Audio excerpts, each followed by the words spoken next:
আমরা অনেক সময় ছোট ছোট শিশুদেরকে, বাচ্চাদেরকে মিথ্যা আশ্বাস দেই, মিথ্যা ওয়াদা করি, এবং এটা মোটামুটি আমাদের সব ফ্যামিলিগুলোতেই কম বেশ করা হয়, অথচ এটি জঘন্য একটি কাজ। প্রথমত, এতে বাচ্চাকে মিথ্যার প্রশিক্ষণ দেওয়া হয়ে যায়। বাচ্চা মিথ্যা শিখে বড় হতে থাকে, সেও এক সময় মিথ্যায় অভ্যস্ত হয়ে যায়।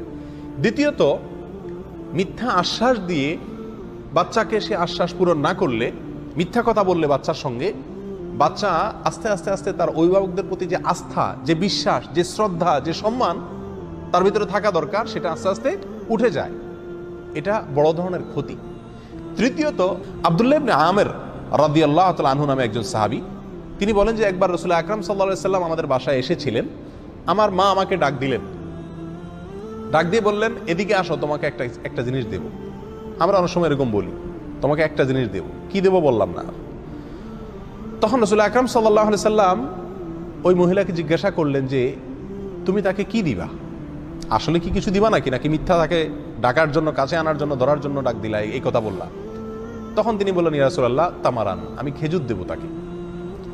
তখন নবী আলাইহিস সালাম বললেন, ভালো কথা, খেজুর দিবা।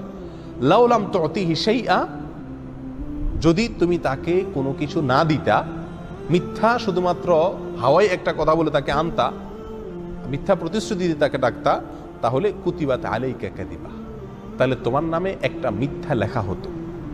মিথ্যাবাদী এবং মিথ্যা কথা বললে এই অপরাধটা তোমার আমলনামায় কবিরা গুনাহ হিসেবে লেখা হতো, ছোট শিশুর সঙ্গেও। বিধায় ছোট শিশুর সঙ্গেও মিথ্যা কথা বলা জায়েজ নাই। সেটা দুষ্টামির ছলেও নয়, কোনো তার থেকে কাজ হাসিল করানোর জন্য নয়। অনেক সময় খাবার জন্য, পড়ার জন্য বাচ্চাদেরকে আমরা মিথ্যা প্রতিশ্রুতি দিই, বউ তুমি খাও, তুমি পড়ো, পড়লে খাইলে তোমাকে অমুক জিনিসটা দেবো, আসলে তাকে দেবো না। এরকম মিথ্যা প্রতিশ্রুতি দেওয়া বাচ্চাদের সঙ্গে জায়েজ নাই। বড়দের সঙ্গে মিথ্যা প্রতিশ্রুতি দেওয়া বা মিথ্যা কথা বলা যেরকম গুনাহ, বাচ্চাদের সঙ্গে মিথ্যা কথা বলা সেটাও কি গুনাহ। আব্দুল্লাহ ইবনে মাসউদ রাদিয়াল্লাহু তাআলা আনহু বলেছেন, লা ইয়াইদু আহাদুকুম সাবিয়াহু সুম্মা লা ইউনজিজুহু লাহ, তোমাদের কেউ ছোট বাচ্চাদের সঙ্গে এমন কোনো অঙ্গীকার যেন না করে যে অঙ্গীকারটা শেষে সে পূরণ করবে না, বরং যদি অঙ্গীকার করে সেটা যেন কি করে, অবশ্যই পূরণ করে। ও পূরণ করতে পারবে না বা করবে না এরকম অঙ্গীকার, মিথ্যা অঙ্গীকার যেন বাচ্চাদের সঙ্গে না করে। এতে বাচ্চা মিথ্যায় অভ্যস্ত হবে, অভিভাবকের প্রতি আস্থা নষ্ট হবে, এবং নবী আলাইহিস সালাম একটা নির্দেশ লঙ্ঘন হবে, আল্লাহর নির্দেশ লঙ্ঘন হবে, মিথ্যা কথা বলা হবে। বিধায় ছোট বাচ্চাদের সাথেও মিথ্যা প্রতিশ্রুতি দেওয়া কোনো কাজ হাসিলের জন্য, উদ্ধারের জন্য জায়েজ নাই।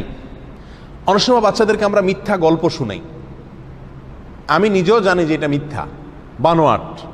এই বানোয়াট মিথ্যা গল্প বাচ্চাকে শুনাই, সে মজা পাবে, সে এনজয় করবে, সে জমে উঠবে, তাকে ঘুম পাড়াবো, তাকে খাওয়াবো, তাকে পড়তে বসাবো, তার কাছ থেকে কোনো কিছু উদ্ধার করব, সেই উদ্দেশ্যে। তো এরকম কোনো উদ্দেশ্যকে সামনে রেখেও বাচ্চাদের সঙ্গে মিথ্যা কথা বলা, মিথ্যা কিচ্ছা কাহিনী শোনানো, মিথ্যা গল্পবাজি করা, এগুলো জায়েজ নাই। এগুলোর ফলে বাচ্চা মিথ্যার মাধ্যমে বড় হয়ে ওঠে, এবং বাচ্চার ভেতরে যে সুস্থ মানসিকতা, সেটা আস্তে আস্তে আস্তে আস্তে নষ্ট হয়ে যায়, তার প্রভাব বাচ্চার ভিতরে পড়ে। বিধায় সেটাও কোনো অবস্থাতেই করা উচিত না।